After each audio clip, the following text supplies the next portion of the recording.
عدالتیں بھی کہہ رہی ہیں کہ واپس پارلیمنٹ چلے جائیں، اور بڑے سیاسی رہنما پریزیڈنٹ صاحب بھی اسی طرف اشارہ کر رہے ہیں، تو حرج کوئی نہیں ہے، ٹرائی کرنا چاہیے آپ لوگوں کو، پہلے سیاسی ماحول بنائیں پھر بات چیت آگے چلے گی۔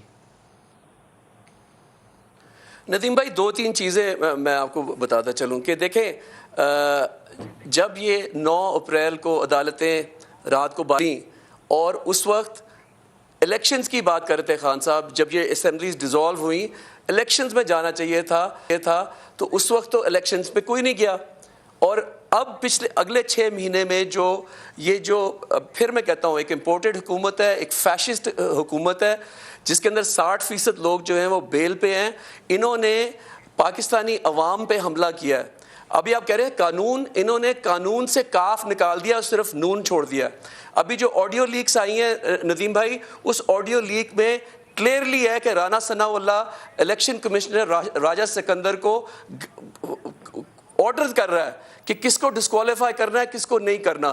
تو یہ تو راجہ سکندر تو اس کے اندر تو الیکشن ہو ہی نہیں سکتا، یہ ان کی ٹیم کا بندہ ہے۔ آپ سن لیں ذرا، میں آپ کو بتاتا جا رہا ہوں۔ دوسری آڈیو لیک میں نے سنی ہے، میں آپ کو ابھی آپ کے آفس میں بھیجتا ہوں۔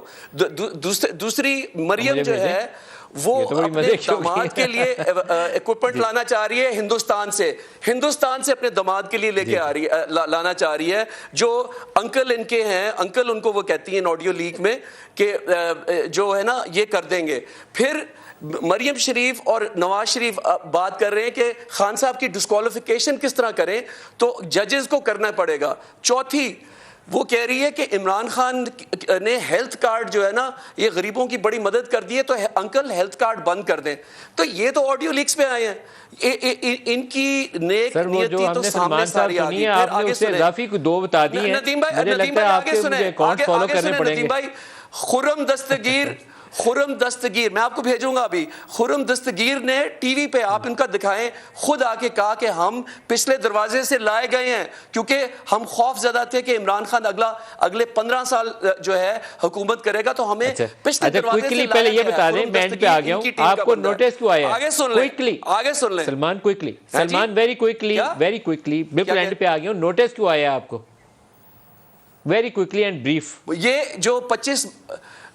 جو رانا ثناء اللہ جو ماڈل ٹاؤن میسیکر کے آرکیٹیکٹ ہیں اور قاتل ہیں، انہوں نے پاکستانیوں کے اوپر تشدد کیا، جن کے میں بھی ہوں، آپ کے صحافی دوستوں پہ تشدد کیا، ایاز امیر صاحب کو مارا پکڑ کے، یہ سارا رانا ثناء اللہ ہے۔ اور میں آپ کو بتاؤں، عوام اتنا غصہ ہے عوام کا کہ رانا ثناء اللہ نے اگر کچھ کرنے کی کوشش کی تو ان کے گھر کو سری لنکا بنا دیا جائے گا۔